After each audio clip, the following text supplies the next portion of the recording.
Hello, and welcome back to Killing Time Discussing Crime, a true crime podcast hosted by me, Brittany, and my wonderful, brilliant, and beautiful co-host, April.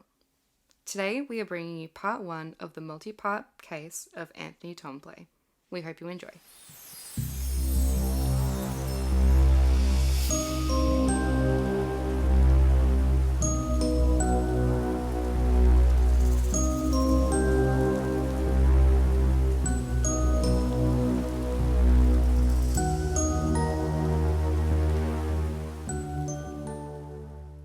How are you? I'm good. I'm happy. that Yay! the sun's out. Well, it was. It's about to rain now, but finally in spring. Spring has sprung. Mm-hmm. Yes, and in true Melbourne fashion, the weather is as unpredictable as ever. We gotta find times to not record in the afternoon because I feel like I just stumble on my words. We should probably do recordings in the morning when we're fresh and alert. Yeah. In saying that, I think I'm more of a night owl, so maybe at night time. Me too. I think if I have a couple of hours after work to decompress, really process all the stupid things I did, I'm like, cool, all right, I can do it again. We can start again. The topic of our podcast did come up around the staff table today, and I was a little bit offended. A couple of people were like, oh my God, do you have a podcast? I'm like, I know you follow me on Instagram. I've seen that you've seen the stories. Yeah. No, one guy was like, oh, I'll follow you on Instagram, I'll subscribe, but just don't really like true crime. And I was like, why? I'm more a sports podcast person. I was like, no. We cannot be friends. Yeah. I said, if you get scared easy, have a listen to The Witching Hour. I feel like that's a little bit, I guess, like a little better. Then I said, I get it though, because you guys hear me talk enough. So. Have some more. Yeah, have some more. Any updates in the world of Brittany? Brittany. Any shout outs? I know I've had some pressure on me to do some shout outs on the podcast. Yeah. What, by friends, family? Yep. I forgot to. I don't know if I ever mentioned. Is that Nathan? Yes. Does he want to be on the podcast? Does he want the shout out? I don't think so. Do you need to talk to him? Do you want me to pause? No, he's good. Okay. He's just on his way home from work. Needed to point out Morgan. Of course. Morgan's listening. Number one fan. I know. She was on my case last... Oh, no. That makes it sound dramatic. She was asking me where the podcast was when we didn't release it on the Thursday. So it was Cara, actually. Set some expectations. Yep. I do want to say, and whether future me leaves this in or not, thank you for sticking with us through our audio journey. Yes, we're still working it out. Yeah, trying to figure out if we can make one mic work, one good mic and one not so good mic work. Yeah. Nat was grilling me a little bit about that today, but that's all right. At the end of the day, we don't have a proper studio. Yeah, exactly. We're sitting on the floor. Do you want my the spare good room banter or not? That's the thing. All right. So this is probably going to be our first multi-parter case. Exciting. Yeah, and I actually haven't finished writing the end of the script, so if it's not a multi-parter, then for us it will be. We will finish recording this down the track. But it follows the crime of Anthony Templet. And Britt, to clarify, you haven't heard of anything? No, I have not. This is all new to me, so I'm excited to hear more. Oh, all right. Well, this case picks up in Baton Rouge, Louisiana, one of America's most historic, vibrant, and unforgettable cities of the South. On the 3rd of June 2019, so we are very recent. Yeah. Very recent. At 3:15 a.m., emergency services received a harrowing phone call from 17-year-old Anthony Templet, or Templet. I wrote it phonetically here. It's Templet. It's Templet, is it? Templet, Okay, yeah. Informing them that he had just shot his father 3 times and suspected he was dead. I mean, fair. Like, if you've shot someone 3 times. Yeah, you're going to make sure. Yeah. Anthony's suspicions were true, and although he claimed he had acted in self-defense, he was swiftly arrested upon the arrival of the police. The 911 operator is met with silence upon answering the call. When prompted to answer, "What is your emergency?" Anthony takes another moment, but eventually gives a chilling one-sentence answer. I just killed my dad. Imagine receiving that call, yeah. They're like, well, you've called the right place. It's funny when I listen to audios, like I don't know if anyone out there listening also watches TikTok a lot, like the 911 calls that come through. And the amount of, like, patience and control that the 911 operators have to have to not be like, you did what? Yeah. Like, they're so calm and like, okay, do you still have your weapon? Where's the weapon? Yeah. Is your dad breathing? Like, they're so chill. I'm sure on the inside they're just, like, spiraling. Yeah. Yes. Or even thinking of those ones where, like, it's not the perpetrator that's calling, and the 911 or, emergency operators have to talk them through, like, CPR or life-saving things. Like, I've got a friend who used to be a 000 operator, and they were quite seriously affected by it. So I can imagine. Yeah, it comes a lot of trauma with a job like that. You'd be hearing some really horrific stuff. Yeah. So I mean, I guess getting a call like this, you'd hope that it wasn't a regular occurrence. But like, even from hearing the audio when I was doing my research, they are one of the ones that handled it quite really well. Yeah. So friends and family were baffled at the turn of events, and most admitted that they couldn't understand how or why this had happened. One family friend even describing Anthony as a quiet, well-behaved young man that got anything he asked for. When officers arrived at the scene, they stated that he was very compliant and did exactly what he was told to do. However, it was also noted that he wasn't crying and showed almost no emotions. Interesting. However, like, he's obviously in the moment, like, it's quite traumatic. Yeah. Everyone deals with it differently. Yeah. He could be in shock. Yeah. Or he could genuinely not have any just have any empathy. Yeah. Anthony, despite having already confessed to murdering his own father at close range, later stated that he didn't understand what was going on. He thought they just had to cuff him for a second to find out what was happening, and then they'd let him go. But it didn't go that way. Now, this confusion probably stems from the fact that Anthony believed he hadn't done anything wrong, as he claimed to have fired the gun to protect himself. Apparently, Anthony and his father, Burt, had had a physical altercation in the early hours of that morning due to Burt being drunk and becoming violent towards his son. Defending himself, Anthony pulled the trigger. That's interesting. Mm-hmm. And it's hard because you only get one side of the story at that point, don't you? Yeah. Well, Burt is not around, so yes. He can't defend himself with his story. No, and also considering so many friends and family, like, even now, still don't understand how this happened. Like, that Anthony was a quiet person, Burt seemed to be a very, like, well, I wouldn't say good dad, but like a present dad, I would say. Needing to secure the scene and begin collecting evidence, police officers made their way down the driveway, through the carport, and entered into the house through the back door. Here, they found themselves in the kitchen, where they discovered a gun, a revolver, lying on the island bench with the hammer cocked back. So I had to do a little bit of my own research here, because I was like, I could just breeze past that, but I don't know what that means. No, considering most Australians would know very little about the anatomy of a gun, I looked it up. The hammer of a single action revolver, which I think is just a revolver, but I don't know. I don't need to know that. No. Is the part of the gun that you need to pull back in order to shoot it. It also rotates the cylinder in which the bullets are kept. So once is it like a safety switch kind of thing? Yeah. Where it's like, you can't pull the trigger if it's not cocked back.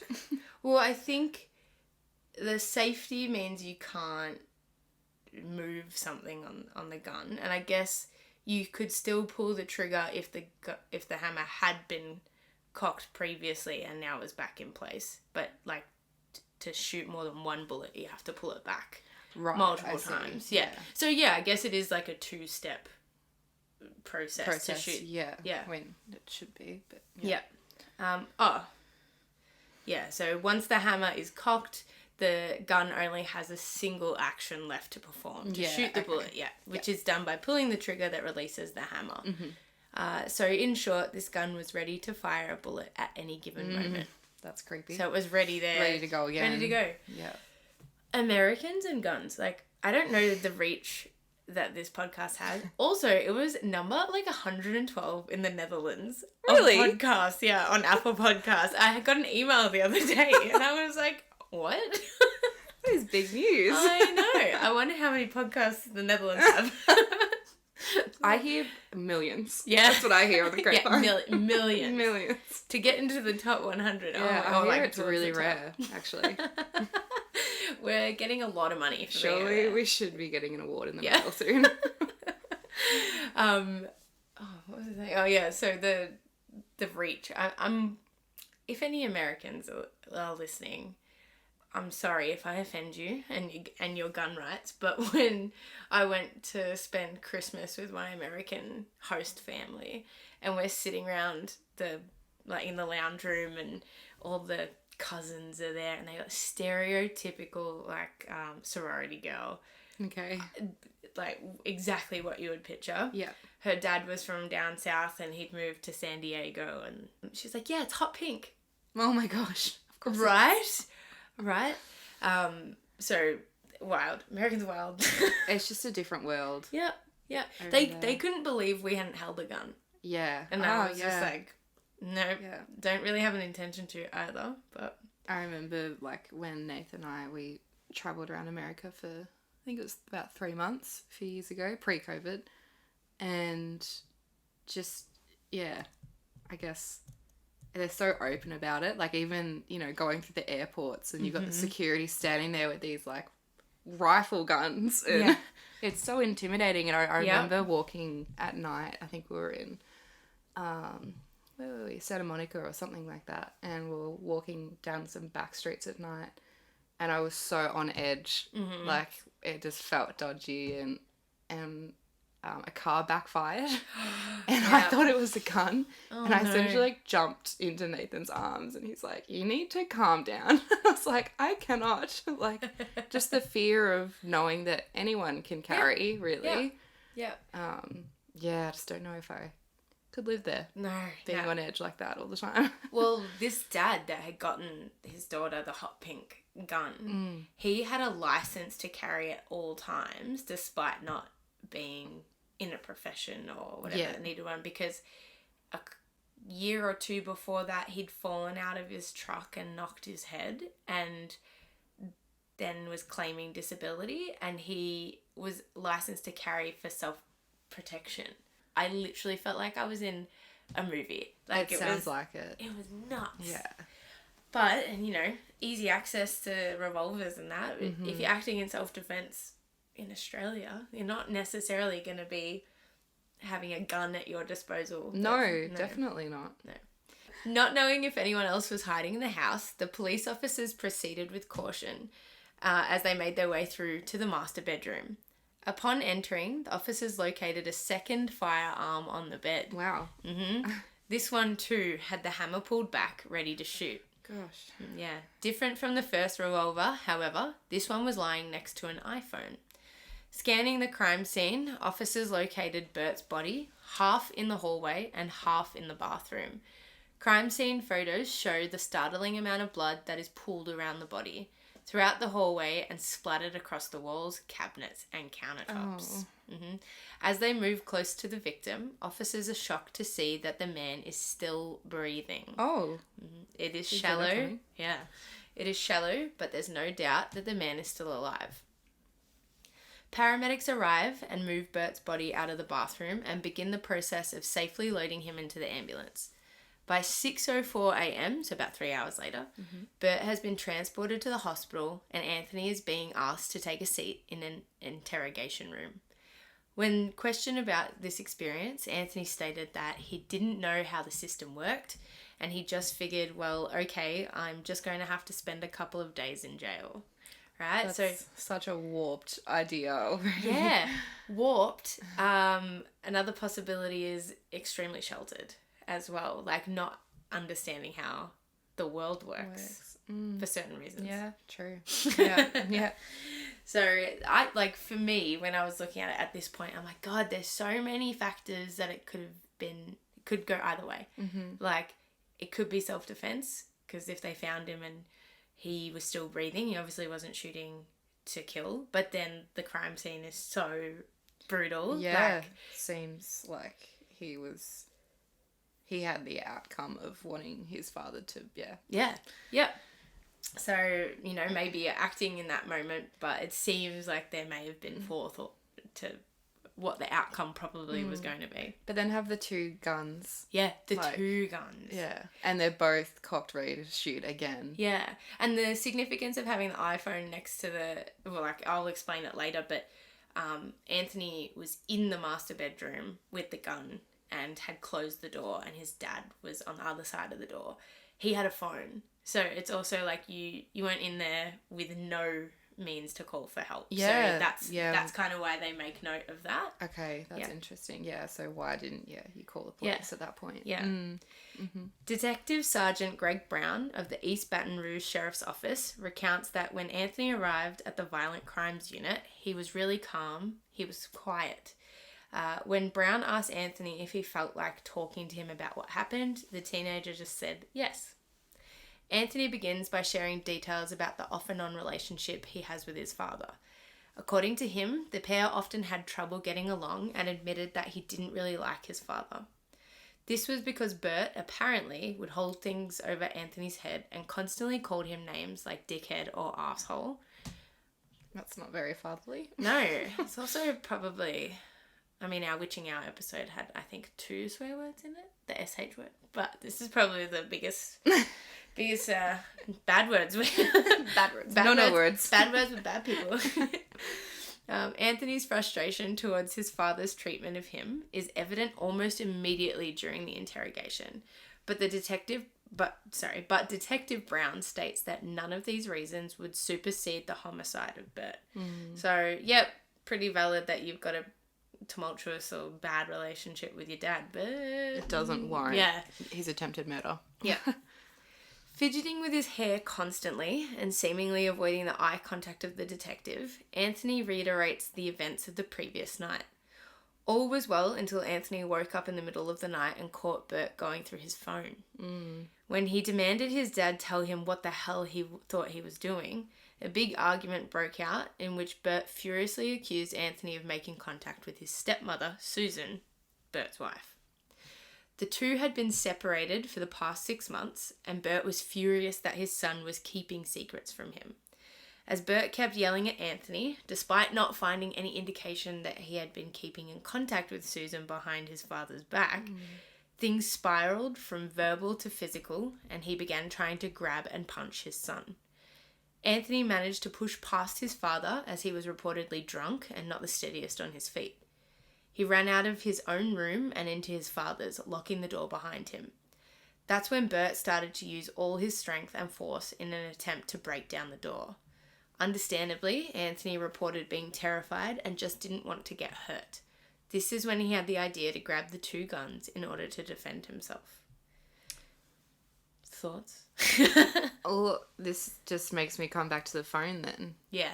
If you're that scared, which if this is true, he has every right to be scared. That sounds terrifying. Yep. Your parent who is clearly not in the right mind. Not in their right mind. They're in an altered state. Yep. And they're being aggressive towards you. That would be terrifying. Yes. 100%. Yep. I can't imagine a scenario, and this probably circles back to the fact that as Australians, we don't have access to guns like that. I'm glad we don't. But I can't imagine my first thought being, I'm going to shoot him. Or even That's the only way to stop it. Even if we grabbed, just say there was a pair of scissors or something, and we're like, okay, well, if they come through the door, I'm going to stab them. We don't have that. I personally, same as you, don't have that thought. No. Well, I think most well-adjusted people wouldn't. Yeah.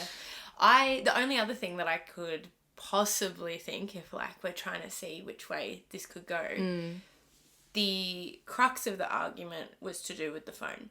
Yeah. So maybe Anthony's grabbed his phone back, and to him it's not, oh, that's my phone. It's like, that's the issue for the argument. Like, maybe it was just like an item he had with him. He was like, well, now it's escalated. Yeah. Not thinking that it was there with him as like, oh, I've gotten up in the middle of the night to see what's going on. I'm taking my phone. Just in case. Yeah. Yeah. That's playing devil's advocate. So. Yeah, but, I mean, you have to, I guess, in this scenario when, you know, we don't know the truth. Yep.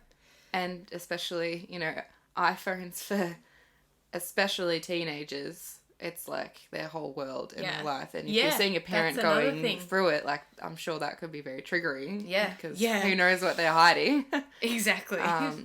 So I'm sure that probably sent him off the edge Yeah. in some ways. And maybe he saw red and wasn't thinking about protecting himself and his father, who was like, well, he's, you know, gone into my private space and now he has to pay. Yeah. Like, yeah. I mean, to us, stuff like that could seem far-fetched, but like, worse things happen for less. Mm-hmm. You know what I mean? So, yeah. You never know. Detective Brown questions Anthony's decision behind grabbing 2 instead of just 1 gun. Yeah. The teenager responds, I gotta say, this detective has got some good questions. Earned his title. Yeah, he's done his time. Promoted. Yeah. Good question. Can I just say as well, it's just started storming outside. Oh, so yeah. If you hear any little pitter-patters outside. Yes, it's not us. officially turned from sunny and beautiful to rainy. We are not pissing on the floor, is that what you're trying to say? I mean, I'm not. I don't know what you're doing over there behind the table. No, my thought went to, if you hear any, like, pitter-patters, it's not me tap dancing. Like, I'm just in the background. I've still got my tap shoes from when I was younger. Oh my god, so did you do tap? Could be. As Yeah, well? of course I did tap. So did I. Oh my goodness. I was like a little wannabe theatre kid, but then did not want to put the time and effort into actually doing the theatre productions. Yeah. When my parents moved out of our family home we've had for 30 years, was it last year? I think it was last year. And I found my old tap shoes, and I still fit into them, which is wild because I've obviously got really small feet. And now I've got a lovely video that Mum took of me tap dancing in the garage, and it's a great video. 1, I need to see that. 2, there's a video. I was saying today to Nat, I'm like, I love doing the podcast with you because there's just so many stories that we don't know about each other.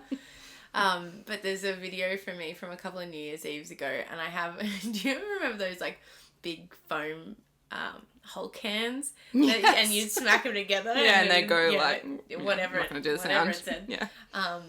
But there's this video from New Year's Eve, and I'm just sitting on the couch, and someone's like, what are those? And then I'm wearing them on my feet, and then I'm like tap dancing with them. I will have to show you that video. Please do. Maybe we can post it on the Instagram. You tap dancing and me whole candy. Only when we reach, how many subscribers do you think? 100. 100. Far away. That's going to be your prize. You're welcome, everyone. Prize. Alright, I don't even know what I'm up to. Alright. Detective Brown has asked Anthony, why did you grab 2 guns instead of 1? The teenager responds that he grabbed them both just in case one didn't work. Smart. Work smarter, not harder. Britt's face is like, something's not adding up yet. Yeah. This is a notable thing to admit, according to Brown, because it highlights the intention to cause serious harm or even kill. Definitely, yeah. Eerily, Brown asks Anthony if he warned his dad in an attempt to make him back off or calm down. He shakes his head no.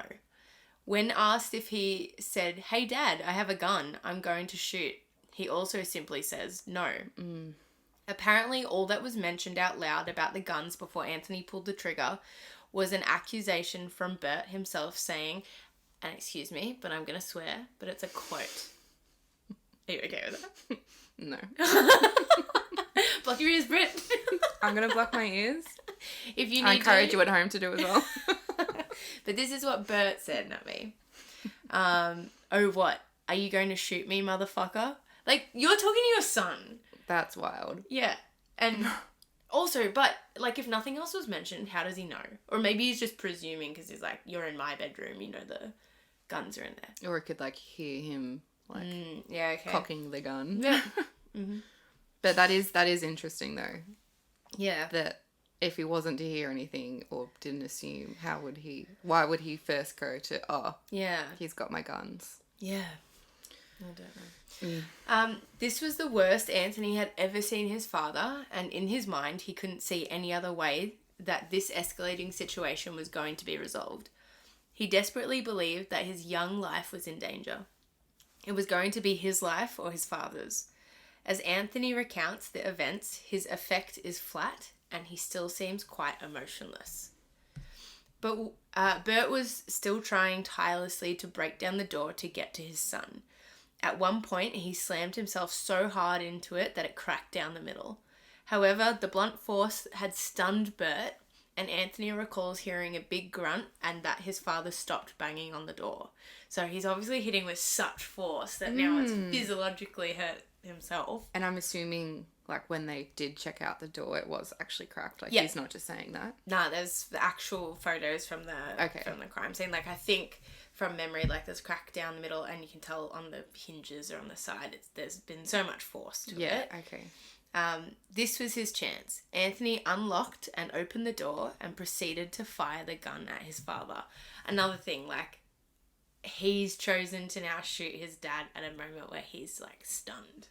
So it's interesting. Yeah. Because was he lying on the floor at this point? I don't know if he'd fallen backwards, but he'd definitely, like, stunned himself, and he's stepped backwards at least from the door or stumbled. Yeah.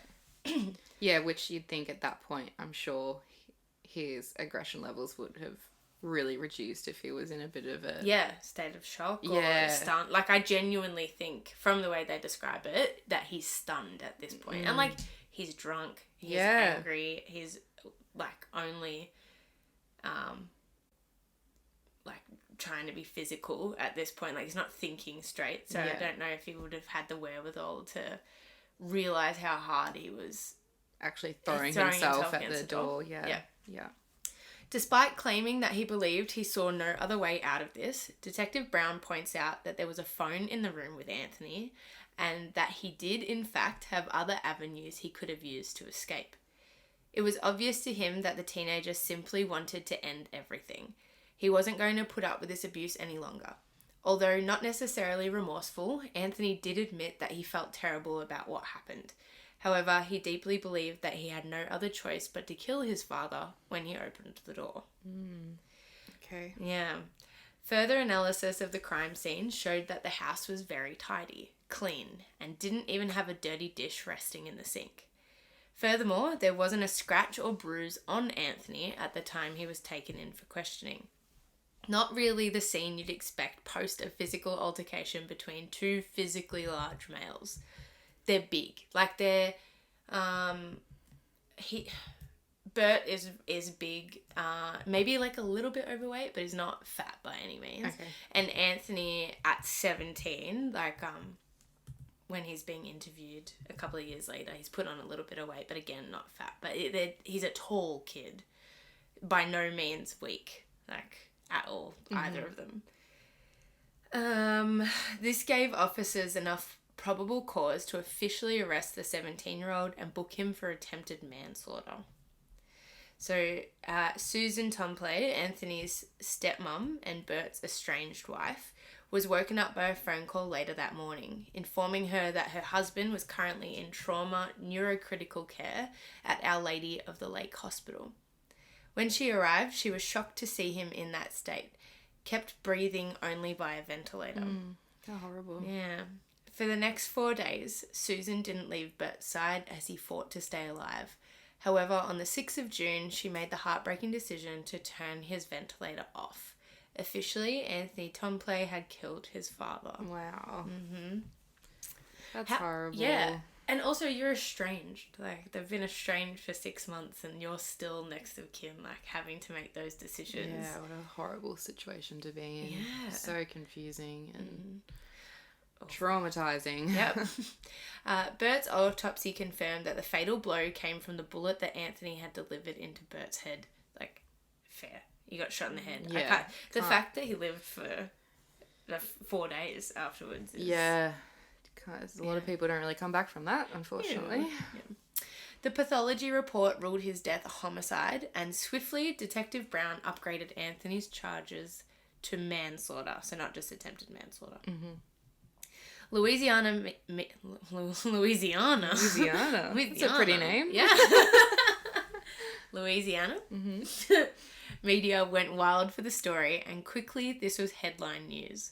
Interviews conducted by investigative journalists revealed that neighbours hardly ever interacted with Burt, that they perceived him as a strange man, who on the odd occasion when they did see him would always appear to be drunk. Apparently, Burt wasn't ashamed of this and was known to boast about drinking and the partying that, by all accounts, took priority in his life. The amount Burt was intoxicated deeply impacted the relationship with his neighbours, as he, on more than one occasion, had been rude and threatening with them. Burt wanted his neighbours to stay away, and his actions made sure that that was an achievable reality. Because of this, no one knew too much about him, and even less about his son, Anthony. Multiple neighbours who were spoken to attested for the fact that visually, you'd never even know he lived in the house. It's sad. That is really sad. Yeah. So he's obviously, as you said at the start, really not present in his life. My not so subtle hint that I gave. But obviously, like, Anthony's got some built up resentment that his father figure has checked out. Yep. In place of alcohol. Yeah. Yeah, proudly as well. Proudly. Yeah, he doesn't have any type of shame or wanting to,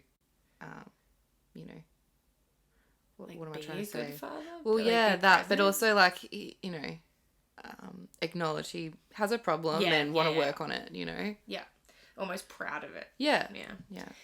The first person Anthony called once he'd been arrested was Susan's brother, Michael Wilson. Sorry, I was like, Susan's brother? I was thinking his son. It's Susan's brother, don't worry. So his stepmom's brother, Michael Wilson Sr. Michael had a lot of questions for the young man, as he purely could not understand why this had happened. From his experience, he had never noticed anything even remotely off about the relationship shared between the father and son, specifically noting that he bought everything for Anthony and treated him like a king. So what happened? So many conflicting things happening. But I feel like that's not super surprising. Like, he might be feeling guilty that he's not in his life. So instead of spending time with him, he'll spend money on him. Yeah. It's like, I'm going to buy your love. Yeah, exactly. Yeah, I'm just going to buy whatever you want, and then you won't question my love for you. Yeah. Shut up his an Xbox or whatever. Yeah, exactly. Susan's recount of when she met Burt 11 years prior, in 2008, paints a picture of a completely different Anthony. One who laughed a lot, was carefree, jovial, and notably appreciative of the kindness and guidance that she gave to him. Peyton, Susan's biological son, however, reveals that the addition of Burt into their home and their lives resulted in a more conservative household, one where they weren't allowed to joke as much. AJ, as he refers to Anthony, gradually became a recluse, one who barely ever ventured outside the confines of his bedroom. He was scared to be around his dad. He didn't feel like he could be himself or do anything right in his dad's eyes. So, he hid as best as he could to avoid conflict. It was clear that AJ grew to despise Burt.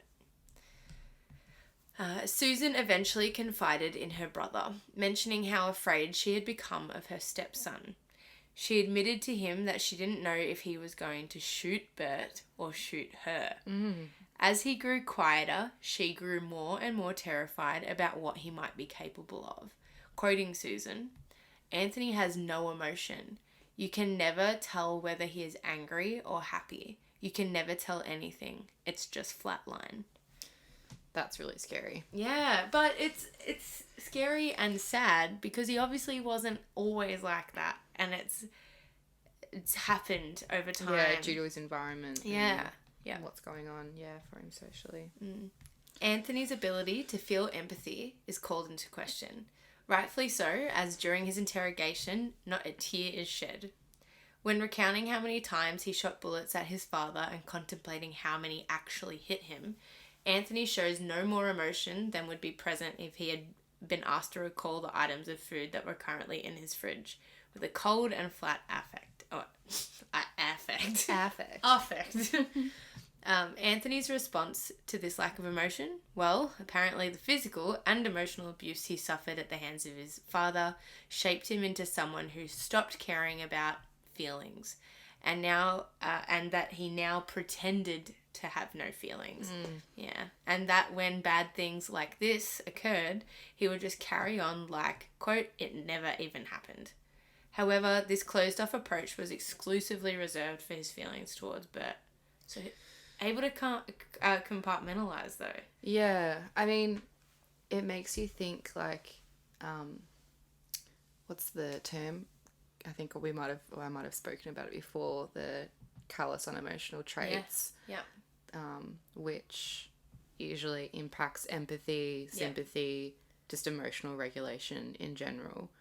And it's usually comprised of, a couple of different things, whether it's genetics, your social environment, your physical environment, whatever it might be.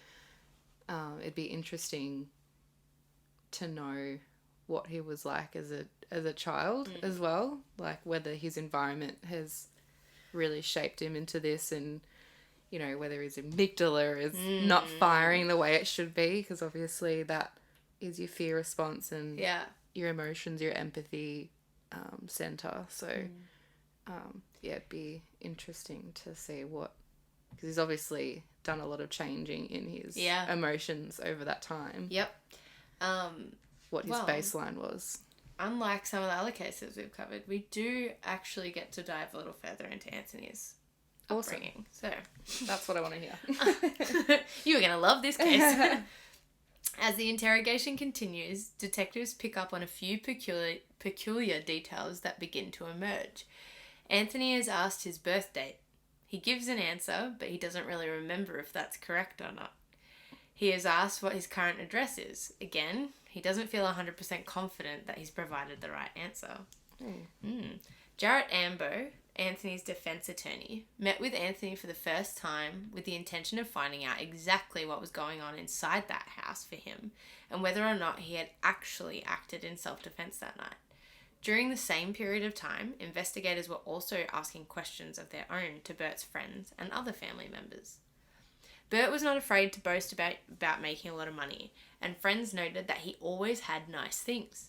He was a project controls engineer that made around $100 an hour. Nice. And I know.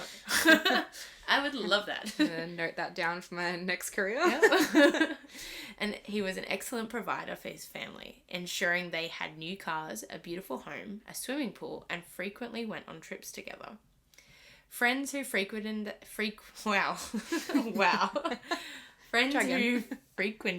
the house most weekends to barbecue, swim in the pool, and have a few drinks also commented on how quiet Anthony was, that he kept to himself and spent most of his time on his laptop, on the computer, or playing video games.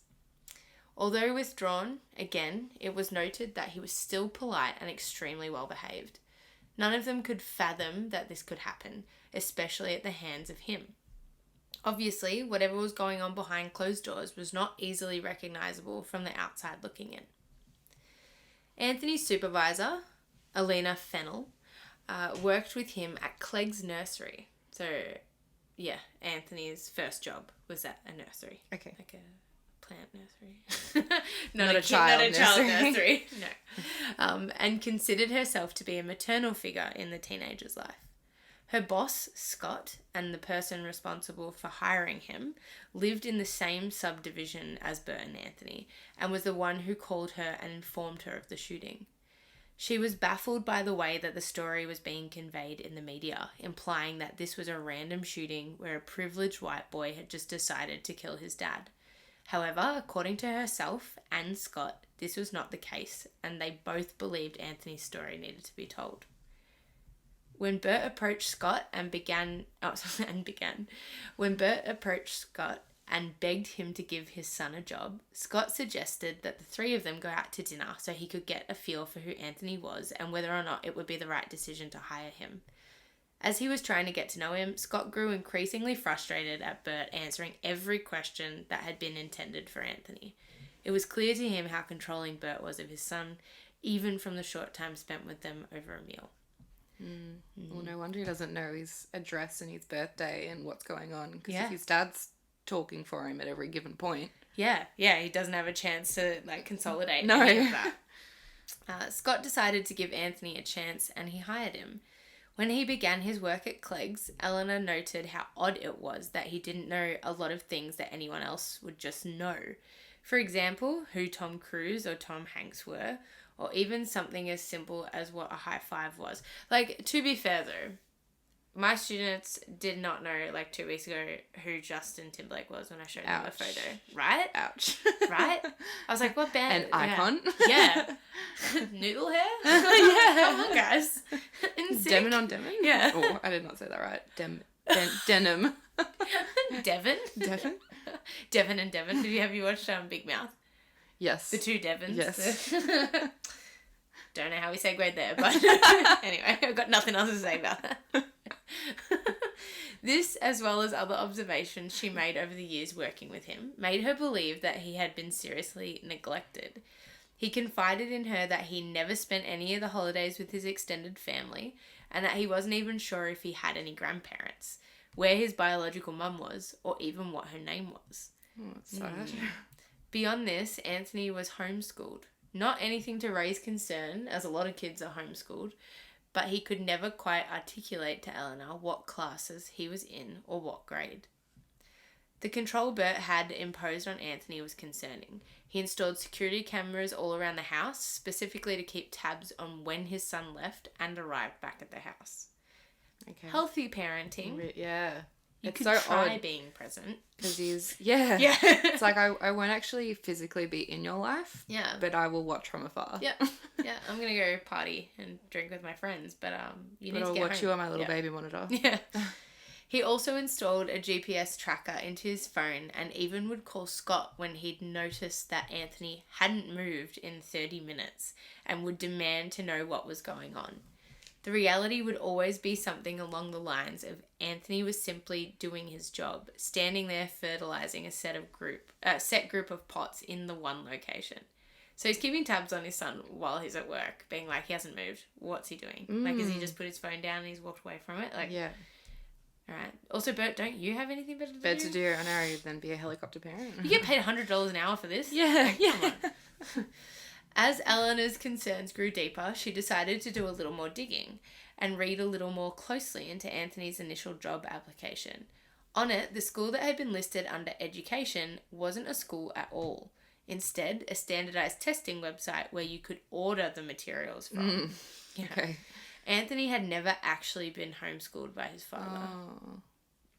Shayna Landry, okay, hang on, I can say this. I always stuff it up, even when I was writing this. Shayna Landry, a Genealogy. Is it genealogy or gene? It's because there's no other O. There's one O.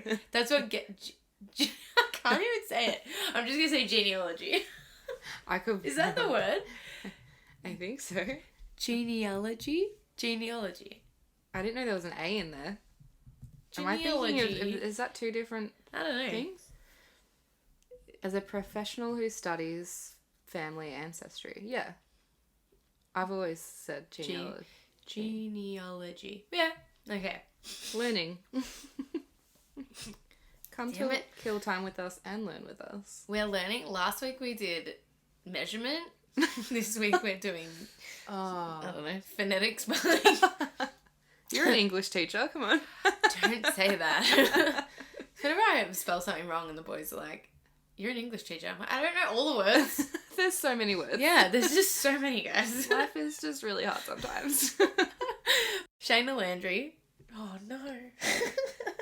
You I'm just gonna said say it before. I know. You're making yourself It's say it again. Genealogy doesn't make sense With the spelling. That. Yeah, okay. Shayna Landry, a genealogy researcher, was reached out to by Eleanor in hopes of uncovering the mystery of who and where was Anthony's mum. Shayna specialised in solving DNA puzzles and had previously helped in locating upwards of 40 fathers and other family members that show up in people's DNA. Get it, Shayna? Yeah. She was the perfect woman to track his mother down. Shayna got to work and eventually uncovered a string of criminal records relating to Burt. These involved both felonies and misdemeanors. Do you know the difference? Because I didn't, and I looked it up. No, but I'd like to know. Well, while we're on the learning train. Yeah.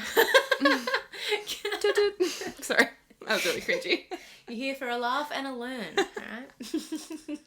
A felony offence is the most serious crime you can commit. Mm-hmm. A felony conviction comes with a long prison sentence, fines, and potentially permanent loss of freedom. So, like, it's not good. Life in prison. You don't want a felony.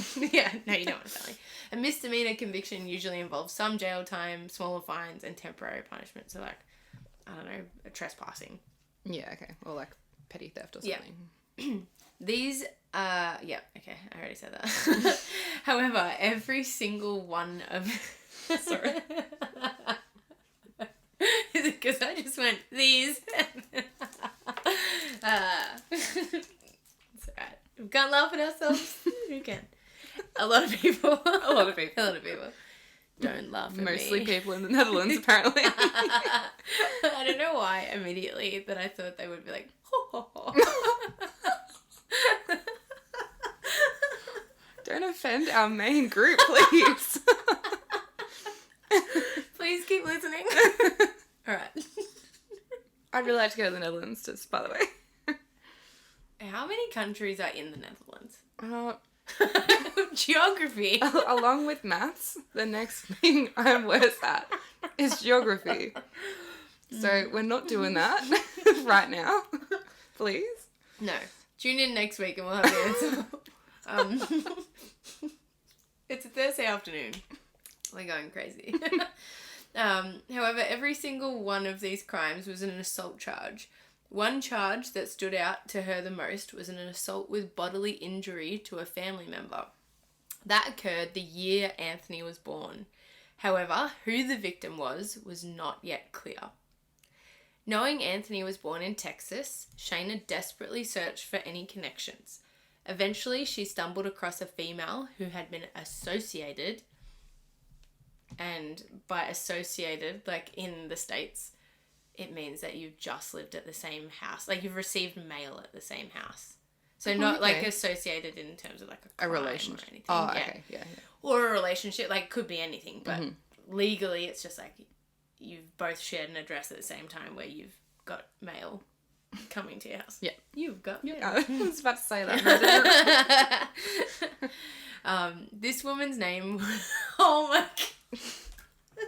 So... When I wrote this script was very soon, like I started this script very soon after the Natasha Ryan case. Oh, yeah. Where in that episode I kept saying Natasha. Oh, that's, yeah. And then... And present. And present. And then Natasha is the sister of, like you'll see, this is the person associated with Burt, but it's spelled Netasha. So I was like, this bloody name is haunting me. Not only was it Natasha, now it's Natasha. Or it's still Natasha. I'm going to say, just call it Tash. Tash. Or Net. Netty. Alright, so this woman's name was Natasha.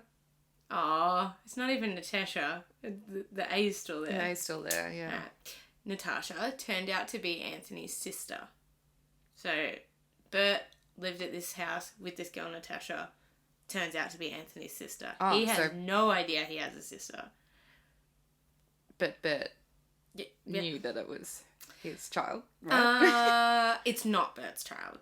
Oh. So, but it is Anthony's half-sister. Okay. Yeah. Okay. Yeah.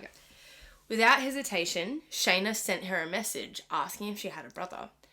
Natasha told her mum, and the pair of them immediately got on the phone with Shayna, desperate to help and share as many details as possible. Shayna started digging into the story of Burt and Anthony's past. This is when Natasha and her mum sent through a picture of the missing boy poster. Anthony was legitimately a missing child who had vanished 12 years earlier at just 5 years old. Yeah. So this major development in the case unsurprisingly shocked everyone involved and had the potential to turn this manslaughter case on its head. What had actually happened to Anthony and just how bad was it? And that is where I'm going to leave you for the end of part 1. You're going to leave me on a cliffhanger? I know. So I know. rude. Well, it would be ruder to, like, keep going and then leave you on a flat note. But, yeah, so what we know at this moment, Anthony is not aware, but he was taken. He was taken. He's a missing child. He has a sister. He has a mum. They've been looking for him. They have not known where he was or if he was even alive for the last 12 years. Oh my gosh. Case within a case. Yep, case within a case. And it only gets more interesting from there. So. Well, you've got me intrigued. Yay. I'm glad. See, the more and more you dive into it, you're like, oh, was it manslaughter? Oh, was it murder? Like, self-defense. Who knows? There's just so many moving parts. There is. And there's a lot of people in it, but, like, the core people remain the same. Yeah. So, yeah, very I'll interesting. Be hanging off the edge of my seat waiting for the next part. Don't keep reading. Okay, I won't. No, that's very intriguing. Yes. Well, I'm intrigued to see how this, like, multi-parter goes. Yes, I know some people don't love multi-parters for the fact that they just want to know, like, then and there what's happening, but it is the reality that some cases do have so much information to cram, you know, especially if it's a case within a case. Yeah. Well, cramming all of that, you don't want to skim over important details for something. No. So. And also you want to build the suspense. You want to make it interesting. Because, like, we opened up this episode with the fact he's killed his dad. Like, how do you get more interesting from there? So I hope you're intrigued as I'm writing it. It's very, very intriguing. Very. I'm sure it is. I'm excited to learn more. Yes. Well, that's another one. And I mean, like, if you don't want to wait, just don't listen. I mean, they would have already listened to this, but I was going to say, just like pile up the episodes and listen back to back. Yeah, I mean, we'll have the title as part 1. Yeah. So if people really want to hold up, they can. And we should just call it the full thing. The full Jokes episode. on you. Just kidding. Please keep listening. No, but that's good. Okay, well, thanks everyone for killing time with us again. Yes, and don't forget to follow us on Instagram. Killingtime.discussingcrime. And drop us a comment, support, or any cases that you like, or some spooky stories that you might want mentioned at Witching Hour. Yes. We'd love to hear from you. Very keen to interact a little bit more with the people that are listening. Yeah, for sure. Yeah, and our DMs are always open if you don't want to put a public comment on there as well. Yeah. And also, follow us on wherever you get your podcasts from. Yes. And tune back in next week when we continue the compelling story of Anthony Templet. Awesome. Bye. Stay safe, guys. Bye.